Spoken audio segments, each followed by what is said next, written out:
Muy bien, vamos a meternos de lleno en este tema tan complejo, explorando los argumentos centrales del autor Pankaj Mishra. Y es que su análisis plantea algo fundamental. La guerra en Gaza no es solo una catástrofe en una región, sino un punto de inflexión que ha cambiado por completo cómo el mundo se ve a sí mismo.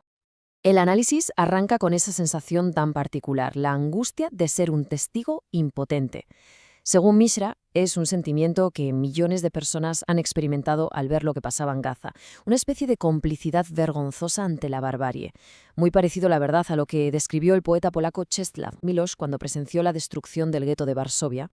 Y aquí llegamos a la premisa central. La guerra en Gaza ha provocado una ruptura moral profundísima, haciendo saltar por los aires las ilusiones de ese orden mundial que se construyó después de 1945.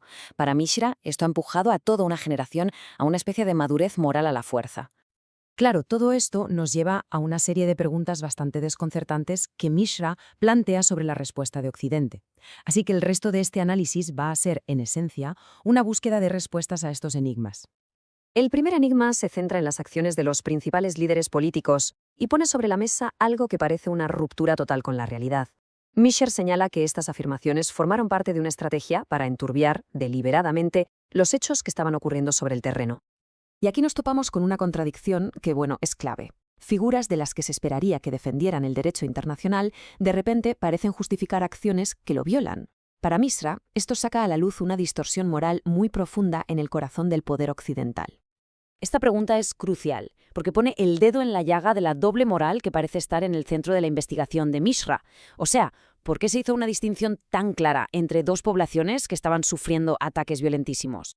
Vale, para empezar a desenredar esto, Mishra nos dice que tenemos que mirar cómo se construyó la memoria de la Shoah, que es el término hebrea para el Holocausto. Sostiene que este recuerdo no se formó de manera espontánea, sino que se fue moldeando con fines políticos muy concretos. Fijaos en el cambio, porque es brutal. Se pasó de un desprecio inicial hacia los supervivientes de la Shoah a una santificación del evento como el pilar de la identidad nacional. Un recuerdo que, según Mishra, se acabó utilizando para justificar la violencia como una forma de autodefensa.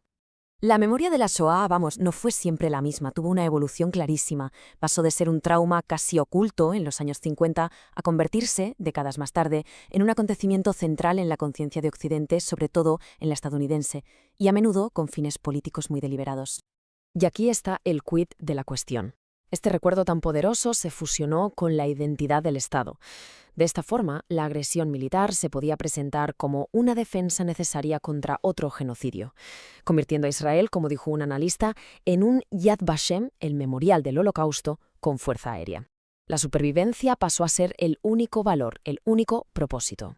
Pero, y esto es muy importante, Mishra nos recuerda que muchos de los propios supervivientes de la Shoah alertaron de esto. Vieron con muchísima alarma cómo el recuerdo del genocidio se estaba convirtiendo en una justificación para oprimir a otros. Pero todo esto es solo la mitad del rompecabezas. Misha argumenta que la otra pieza está en un relato histórico que choca frontalmente con el de la Shoah, el relato de la descolonización y la raza. Las palabras de James Baldwin son potentísimas para ilustrar esa división racial tan profunda en cómo Occidente percibe y valora las distintas luchas por la libertad.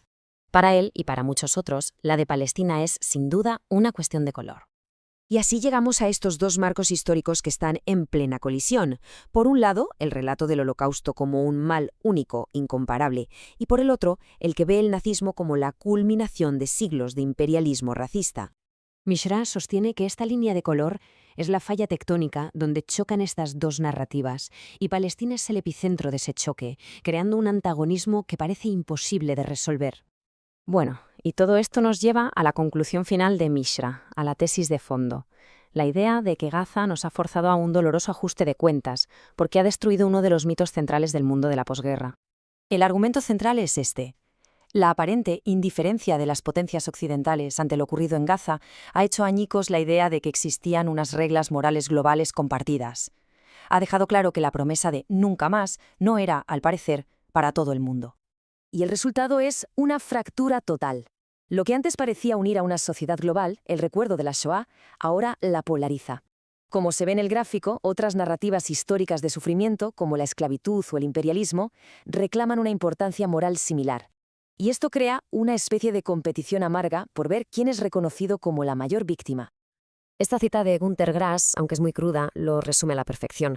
La idea de que los crímenes del pasado que no se han resuelto y esos relatos de sufrimiento que compiten entre sí siguen envenenando el presente, hacen que el pasado sea una carga casi imposible de soltar. Toda esta historia que no deja de salir a la superficie, todo este conflicto, nos deja con una reflexión final, una pregunta fundamental que define el enorme desafío que tenemos por delante en este mundo nuevo y fracturado. Este es el reto que nos deja sobre la mesa Mishra.